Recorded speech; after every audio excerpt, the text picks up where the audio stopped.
여름 사역이 진행되고 있고 새벽 강단마다 만남이라는 주제로 하나님의 말씀이 전해지고 있습니다. 그래서 오늘은 그 주제와 연하여서 보지 못하였으나 사랑하는도다, 보지 못하였으나 사랑하는도다 라는 제목으로 하나님의 말씀을 나누기를 원합니다. 요즘의 세대뿐만 아니라 죄악된 시대를 정의하는 여러 가지의 철학적인 관념 중에서 유물론이라고 하는 관점이 있습니다. 모든 것의 기원은 물질이라고 하는 것입니다. 보여지는 것, 만질 수 있고 관찰할 수 있는 것이라고 하는 것이죠. 정신 현상, 영적인 세계에 대해서 부정하면서 모든 것이 물질의 작용의 결과라고 생각을 합니다. 이러한 사고방식을 가진 사람들은 우리와 같이 신앙생활을 하고 예배 드리는 것을 굉장히 회의적으로 바라봅니다. 그것은 다 불필요한 일이라고 생각을 하죠. 요즘 다음 세대의 주류를 이루고 있는 어떠한 사상적인 배경이라고 한다면 이 물질주의, 유물론이라고 하는 이 시각에 근거한 것이라고 생각할 수가 있습니다. 그래서 우리 아이들에게 진로와 꿈에 대해서 물어보면은 어떠한 가치와 영적인 어떤 목표를 가지고 있는 것이 아니라 오히려 더 많은 것을 얻고 또 더 많은 돈을 벌고 이러한 보여지는 것에 연하여서 진로를 개척하고 설계한다는 것입니다. 물질주의가 정치를 지배하고 있는 나라가 있는데 그 나라의 대표는 바로 북한이라고 할 수 있습니다. 저는 이제 북한에 대해서 연구를 하면서 김일성 저작집이라는 북한의 원문 자료를 보게 됐는데 김일성이라고 하는 한 사람이 이 기독교에 대해서 어떠한 생각을 가지고 있는지 낱낱이 드러나 있는 몇 가지의 자료를 여러분들에게 소개를 해보고자 합니다. 김일성 저작집 5번에 보면 이런 말이 적혀 있습니다. 종교는 반동적이며 비과학적인 세계관입니다. 사람들이 종교를 믿으면 계급의식이 마비되고 혁명하려는 의욕이 없어지게 됩니다. 결국 종교는 아편과 같은 것이라고 말할 수 있습니다. 또 김일성 저작집 3번에 보면 이런 구체적인 내용이 또 나옵니다. 목사들이 아무리 하나님을 찾아도 하나님은 밭이랑 준 일이 없고 오직 인민의 정권만이 땅을 줄 수 있었으며 현실적인 행복은 인민위원회를 믿고 받드는 데서 온다는 것을 실제적인 사실을 가지고 기독교인들과 농민들을 잘 깨우쳐 주어야 합니다. 여기서 말하는 현실적인 행복, 여기 한번 이 단어에 한번 주목해 보시기 바랍니다. 우리 주변에서도요, 예수님 믿는다고, 하나님 믿는다고 더 잘 먹고, 여기서 김일성이 얘기하는 밭이랑 준 일처럼 우리의 삶에, 우리의 통장에 뭔가 더 늘어나고 보여지는 이익이 있냐, 그런 현실적인 행복이 있냐라고 얘기하는 사람들이 있죠. 김일성 저작시 17번에 보면 이렇게 얘기합니다. 어떤 사람들은 자기를 무소불능하고 무소부지한 사람으로 자처하지만 세상의 모든 일에 다 능란하고 모든 것을 다 아는 사람은 없습니다. 무소불능하고 무소부지하다는 말은 예수쟁이들이 하나님을 두고 하는 말인데 원래 하나님이라는 것은 없는 것입니다. 이렇게 얘기를 합니다. 여러분, 북한뿐만 아니라 이 유물론, 물질주의적인 사고방식을 가지고 있는 사람들은 다 이와 같은 생각들을 합니다. 그래서 신앙인들을 바라볼 때에 요행을 바라고 아무것도 해주지 않는 허구의 하나님을 믿는 것이라고 생각을 합니다. 여러분들의 자녀가 만약에 하나님을 믿는 여러분들을 향해서 이와 같은 태도를 취한다면 여러분들은 어떻게 답변을 해주시겠습니까? 하나님을 믿는다고 해도 우리 가정이 달라지는 것이 무엇이냐라고 묻는다면 여러분들이 뭐라고 답해 주시겠습니까? 보이지도 않는 하나님을 믿지 못하겠다고 말한다면 여러분들은 어떻게 그들에게 이야기하겠습니까? 여러분, 보이는 것이 전부로 여겨지며 살아가는 이 시대 속에서 보이지 않는 하나님을 전하고 믿는다는 것은 사실은 쉽지 않은 일입니다. 그런데 오늘 본문의 배경도 보면 이와 같은 배경을 가지고 있습니다. 베드로전서는 예수님을 믿었더니 핍박과 박해를 받고 또 본도와 갈라디아, 갑바도기와 아시아와 비두니아라는 여러 지역으로 흩어졌던 나그네들에게 쓰여졌던 편지가 바로 베드로 전서입니다. 예수를 믿으면 고생 끝, 행복 시작일 줄 알았는데 그것이 아니었다는 것입니다. 오히려 예수를 믿기 때문에 더 고생했고 예수를 믿기 때문에 받지 않아도 될 고통과 박해를 받았던 것이 바로 그때의 그리스도인들의 현실이었습니다. 베드로와 같은 사도들이야 예수님과 3년이나 동거동락하면서 예수님을 직접 보고 만지고 예수님의 향기를 느끼고 그분의 말씀을 직접 들었지만 베드로전서의 수신자였던 그들은 예수님을 한 번도 본 적이 없습니다. 그분의 육성을 들은 적도 없습니다. 그런데 성경은 이렇게 증거하고 있습니다. 베드로전서 1장 8절입니다. 우리 같이 읽겠습니다. 시작. 예수를 너희가 보지 못하였으나 사랑하는도다. 이제도 보지 못하나 믿고 말할 수 없는 영광스러운 즐거움으로 기뻐하니. 아멘. 그들이 예수님을 본 적은 없지만 사랑했다고 얘기합니다.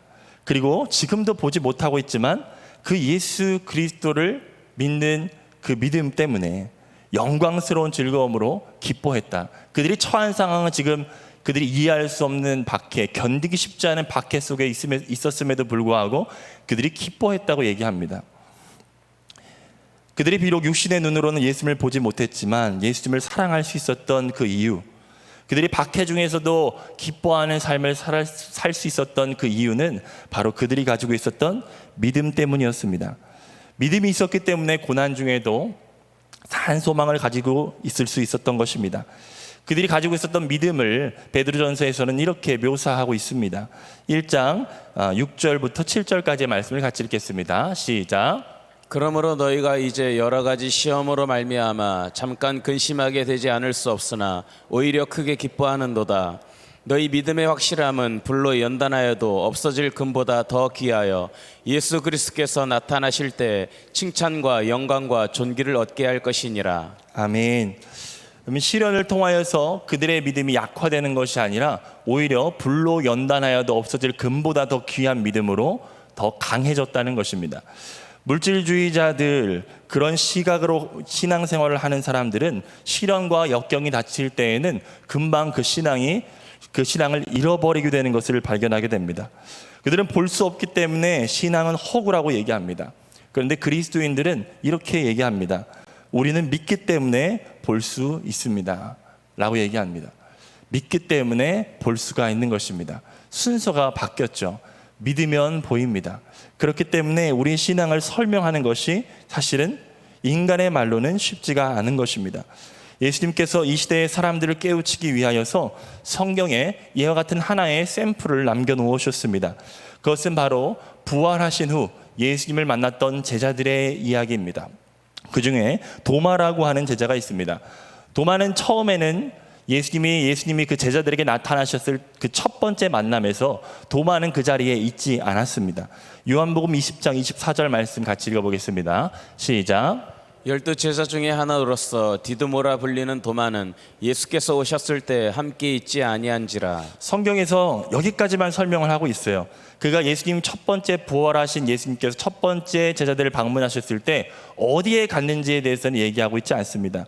그가 망연자실해서 정말 제자들의 공동체를 떠났다, 이렇게 추측할 수도 있겠지만 그 이유에 대해서는 얘기하고 있지 않습니다. 분명한 것은 그가 그 공동체에서 떨어져 나가면서 부활하신 예수님을 만나지 못했다는 것입니다. 우리가 수련회와 선교로 아이들을 데리고 가고자 하는 이유도 이와 같습니다. 여러분, 은혜를 받기 위해서는 은혜 받는 장소에 있어야 합니다. 공동체 모임 가운데 있어야 합니다. 그런데 그 모임에서 떨어져 나가면 어떤 일이 발생합니까? 가장 먼저 사탄이 공격하는 공격의 대상이 된다는 것입니다. 여러분, 아이들을 위해서 할 수 있는 우리 최선의 그리고 가장 지혜로운 방법은 그들을 끌고 은혜의 장소로 이끌고 오는 것입니다. 불신자들에게 할 수 있는 가장 지혜롭고 강력한 방법은 공동체 예배로 데리고 오는 것입니다. 이런 말씀을 들으면 그 사람이 변화되는 줄 믿습니다. 도마는 주변 제자들의 말을 결코 믿지 않았습니다. 부활하신 예수님을 우리가 보았다. 그분이 문을 통과해서 우리에게 오셨다. 그분이 육성으로 말씀을 하셨다. 우리는 그 말씀을 들었다 라고 얘기해도 도마는 강경하게 이렇게 반응하는 것입니다. 요한복음 20장 25절 말씀을 같이 읽겠습니다. 시작. 다른 제자들이 그에게 이르되 우리가 주를 보았노라 하니 도마가 이르되 내가 그의 손에 못자국을 보며 내 손가락을 그 못자국에 넣으며 내 손을 그 옆구리에 넣어보지 않고는 믿지 아니하겠노라 하니라. 도마의 말은 굉장히 물질주의자적인 시각입니다. 자신이 직접 만져보지 않고는, 자신이 직접 확인하지 않고는 믿지 않겠다는 현대인들의 대표를 보여주고 있는 것입니다. 자신이 부활하셨다는 예수님을 만져보지 않았기 때문에 믿지 않겠다는 그의 태도에 대해서 예수님께서는 그가 그렇게 얘기하고 있는 그 모든 내용들을 다 듣고 계셨습니다. 요한복음 20장 26절부터 28절까지 같이 읽어보도록 하겠습니다. 시작. 여드레를 지나서 제자들이 다시 집 안에 있을 때 도마도 함께 있고 문들이 닫혔는데 예수께서 오사 가운데 서서 이르시되 너희에게 평강이 있을지어다 하시고 도마에게 이르시되 내 손가락을 이리 내밀어 내 손을 보고 내 손을 내밀어 내 옆구리에 넣어보라. 그리하여 믿음 없는 자가 되지 말고 믿는 자가 되라. 도마가 대답하여 이르되 나의 주님이시요 나의 하나님이시니이다. 아멘. 예수님은 도마가 불신앙적인 말을 했던 그 모든 내용들을 그대로 인용하십니다. 도마는 예수님이 들을 거라고 사실을 상상하지 못했지만 예수님은 어느 곳에나 다 계시면서 도마가 하는 모든 이야기를 다 듣고 계셨습니다. 그러면서 네가 얘기했던 것처럼 네 손가락을 내밀어서 내 손에, 내 옆구리에 난 창자국과 목자국에 네 손가락을 한번 넣어봐라. 근데 도마가 그렇게 호언장담하게 자신이 그렇게 만져보아야지 믿겠다고 얘기했지만 실제로 예수님을 만나니까, 그가 보게 되니까 그는 그 손가락을 넣어보는 그런 자신이 말했던 그 퍼포먼스를 하지 않아도 그는 주님은 나의 주님이십니다, 나의 하나님이십니다 라고 고백했다는 것입니다. 만약에 오늘의 다음 세대 자녀들에게, 그리고 믿지 않는 불신자들에게 도마와 같이 이렇게 다 만나주신다면 다들 믿음이 있지 않겠습니까? 그런데 예수님께서는 그걸 원하신 것이 아니었습니다. 요한복음 20장 29절 말씀을 같이 보겠습니다. 시작. 예수께서 이르시되 너는 나를 본 고로 믿느냐 보지 못하고 믿는 자들은 복되도다 하시니라. 여러분, 예수님은 우리에게 복 주시길 원하시는 분입니다. 믿으십니까? 그 복 주시기 원하시기 때문에 예수님께서는 도마와 같이 그의 부활하신 몸을 입고 이 땅에 오셔서 우리에게 직접 보여주실 수도 있습니다. 너희 믿음을 가지라고. 그런데 예수님께서는 그걸 원하시기보다 보지 않고 믿는 믿음, 더 확실한 믿음, 더 견고한 믿음에 서기를 원하신다는 것입니다. 그럼 여기에서 우리가 던져야 될 중요한 질문이 있습니다. 그 베드로전서의 수신자였던 그들은 어떻게 이와 같은 견고한 믿음을 가질 수 있었을까라는 질문입니다. 우리는 여름 사역을 준비하면서 이와 같은 기도의 제목들을 가지고 있습니다. 공통된 기도 제목입니다. 우리의 다음 세대들이 예수님을 인격적으로 만나게 해주세요. 이런 기도 제목들을 가지고 있죠. 이 말의 의미를 더 명확하게 다른 표현으로 말해보자면 이렇게 얘기할 수 있습니다. 우리의 다음 세대들이 예수님을 정말로 믿게 해주세요. 여러분, 보이지 않는 예수님을 인격적으로 만날 수가 있는 유일한 방법은 오직 믿음으로만 만날 수 있습니다. 보여주기 때문에 믿는 것이 아니라 믿기 때문에 보는 이 신비를 그들이 알기 위해서는 믿음이 필요합니다. 믿어야지 인격적으로 만날 수가 있다는 것입니다. 여러분, 이 믿음을 위해서 우리가 두 가지를 점검할 필요가 있습니다. 첫 번째는 믿음이 무엇인지를 선명하게 알아야 한다는 것입니다. 한번 저를 따라해 볼까요? 믿음이 무엇인지를 선명하게 알아야 합니다. 여러분, 믿음과 아주 유사한 단어가 있는데 그것은 신념이라는 단어입니다. 신념. 믿음과 신념, 똑같이 믿음을 얘기하는 것 같지만 두 가지를 다르게 정의할 수 있습니다. 신념은 나는 잘 될 거야 라는 긍정의 힘, 어떤 낙관적인 태도, 이런 것들은 신념이라고 얘기할 수 있습니다. 신념이 지향하는 바는 자기의 성공, 자기의 행복, 자기의 성취를 향해서 가는 것이 신념의 특징입니다. 그래서 자기계발서에서 믿지 않는 사람들이 이야기할 때 자기 확신의 언어를 통해서 아침마다 그것을 선포해라, 이런 말들을 합니다. 아침마다 나는 잘 될 거야, 나는 행복한 사람이야, 이런 것들을 선포하라는 것이죠. 꼭 믿는 사람들과 같은 모양을 가지고 있습니다. 그러나 그 끝은 다르다는 것입니다. 그 끝이 자기 행복, 자기 성공, 자기 성취가 그 끝입니다. 그런데 믿음의 끝은 무엇이냐? 믿음의 모양은 신념과 처음은 비슷해 보입니다. 그런 것들을 선포하고 믿고 선언하는 것, 그거 비슷해 보입니다. 그런데 그 끝은 어디를 향하냐? 말씀은 이렇게 정의합니다. 베드로전서 1장 9절 말씀입니다. 같이 읽습니다. 시작. 믿음의 결국 곧 영혼의 구원을 받음이라. 그다음에 신념은 육체의 문제와 연결되어 있는 반면에 믿음은 영혼의 문제와 연결되어 있습니다. 모든 믿음, 살아있는 믿음, 생명 있는 믿음, 성경이 정의하는 믿음은 우리의 영혼의 문제와 연결되어 있어야 한다는 것입니다. 베드로전서 1장 4절 말씀에 그 베드로전서의 수신자들이 가지고 있었던 믿음을 이렇게 설명합니다. 같이 읽겠습니다. 시작. 썩지 않고 더럽지 않고 쇠하지 아니하는 유업을 잊게 하시나니 곧 너희를 위하여 하늘에 간직하신 것이라. 여러분, 믿음이 있는 사람을 완전히 판단하기란 쉽지 않습니다. 이 사람이 믿음이 있는 사람인지, 이 사람이 신념에 가득한 사람인지 겉으로 판단하기는 사실 쉽지 않습니다. 그러나 그 끝이 어디를 향하고 있냐? 그들이 신앙생활 한다는 명목하에 자기 성공, 자기 행복, 자기 확신에 빠져 있다면 그것은 잘못된 믿음이라는 것입니다. 주님께서 말씀하신 진짜 믿음은 환난이나 고난이나 역경이 닥쳐와도 흔들리지 않는 그 믿음은 이 땅에서 발을 두고 사는 믿음이 아니라 저 하늘에 발을 두고 사는 믿음, 그 하늘과 연결되어 있는 믿음, 영혼에 연결되어 있는 믿음이 주님께서 원하시는 믿음이요 참 믿음이라는 사실을 기억하시기를 축복합니다.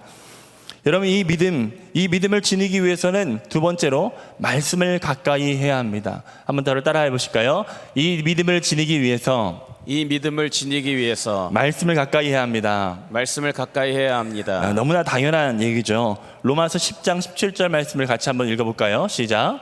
그러므로 믿음은 들음에서 나며 들음은 그리스도의 말씀으로 말미암았느니라. 여러분, 우리가 익숙한 말씀 또 아는 말씀인데 이것이 우리의 삶과 직접적으로 연결되지 않는, 곧 말씀 없이 신앙생활을 하는 이들이 우리 주변에도 참 많이 볼 수 있다는 것입니다. 아무리 기도하는 중에 신비한 환상을 보고 영적인 진귀한 체험을 한 사람이라고 해도 말씀이 없으면 쉽게 무너질 수밖에 없습니다. 왜냐하면 믿음은 감정이 아니라 말씀의 반석 위에 세워질 때 견고할 수 있다는 것입니다.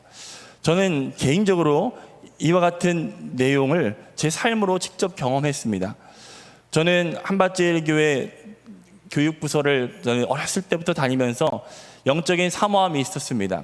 수련회에 나가서 많이 기도하고 눈물을 흘리며 회개했던 일도 참 많았습니다.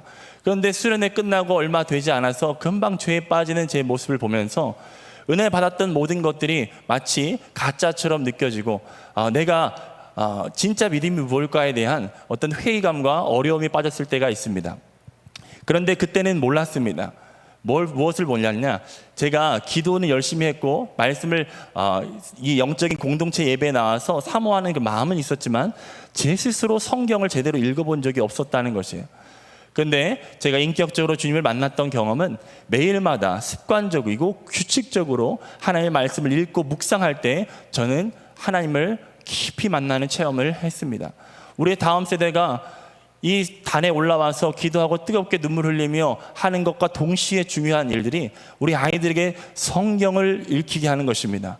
아이들이 성경을 읽고 성경을 암송하고 성경을 쓰고 그 성경이 깨달아지면 그것에 믿음을 두면 우리 아이들은 흔들리지 않는 믿음에 서게 될 줄을 믿습니다.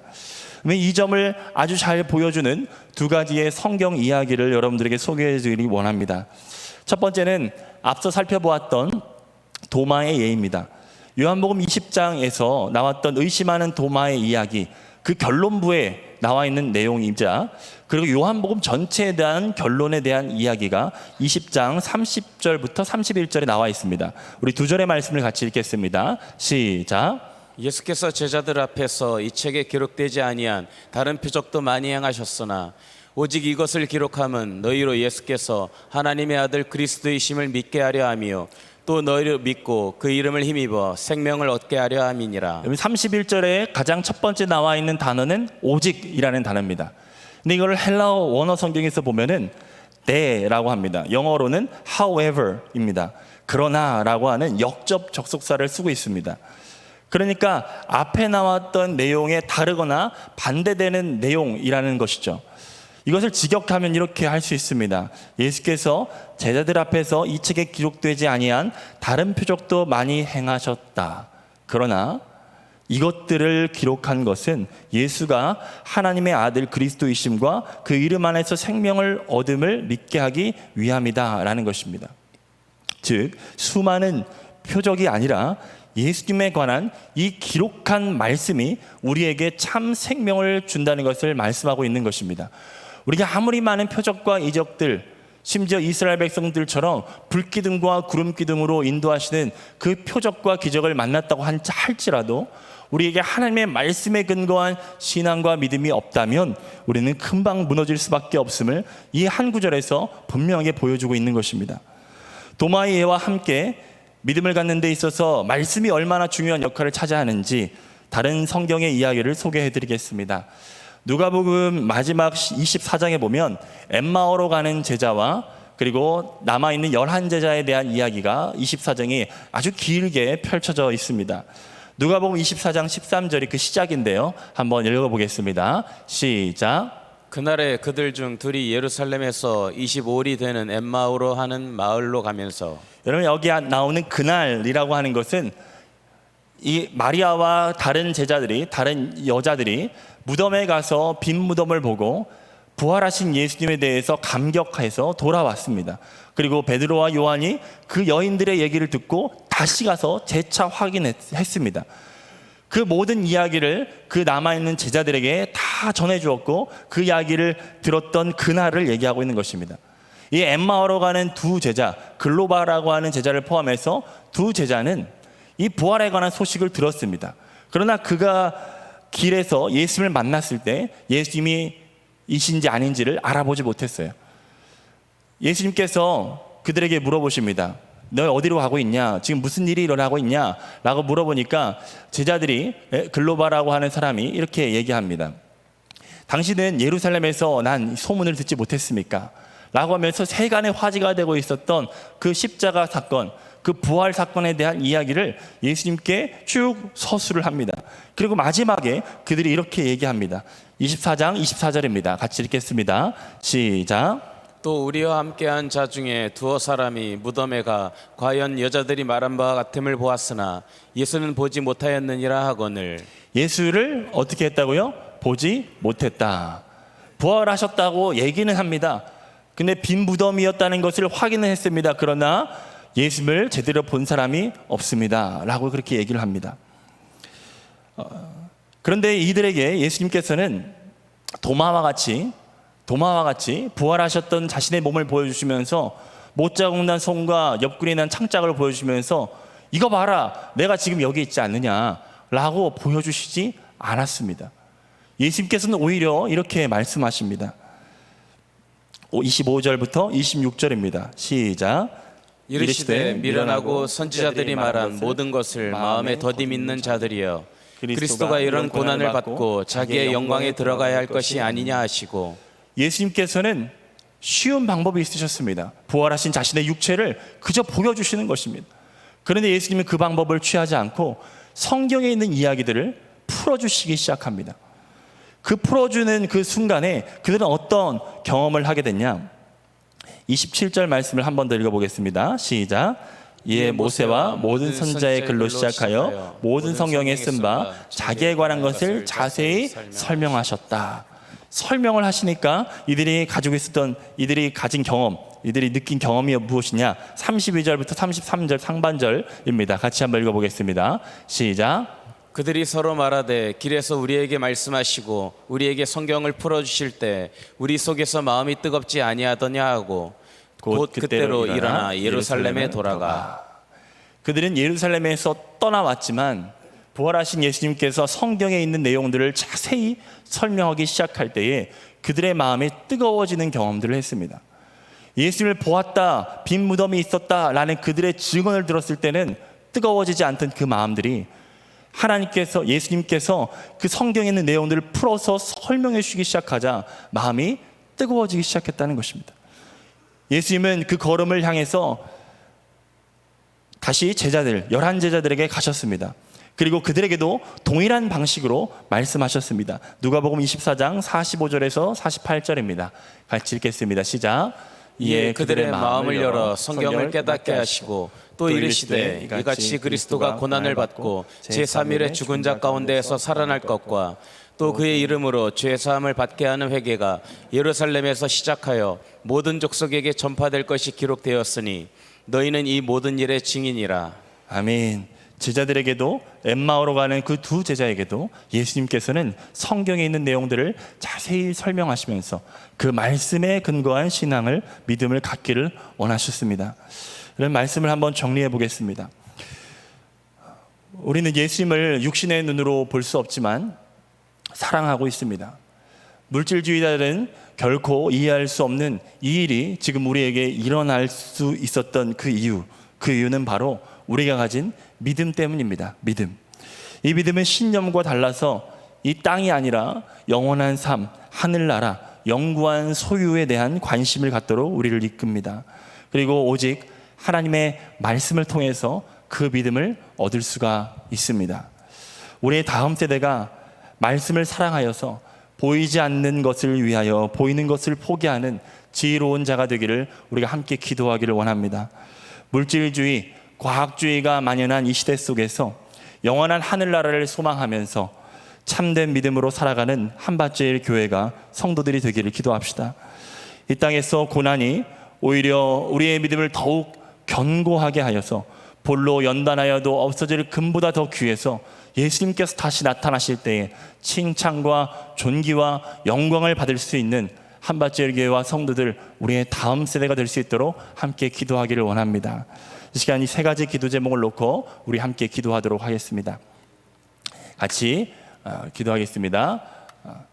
기도 제목 띄워주시기 바랍니다. 네, 같이 읽겠습니다. 시작.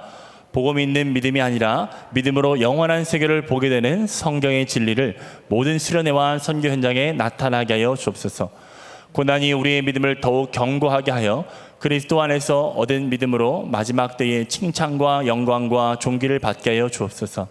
감정이나 표적에 기반한 믿음이 아닌 말씀의 반석에 세워진 믿음으로 예수님이 어떤 분이신지 선명하게 알게 하시고 말씀이 부응하는 여름 사역이 되게 하소서. 아멘. 이 기도 제목 놓고 우리 같이 1분여 동안 같이 기도하겠습니다.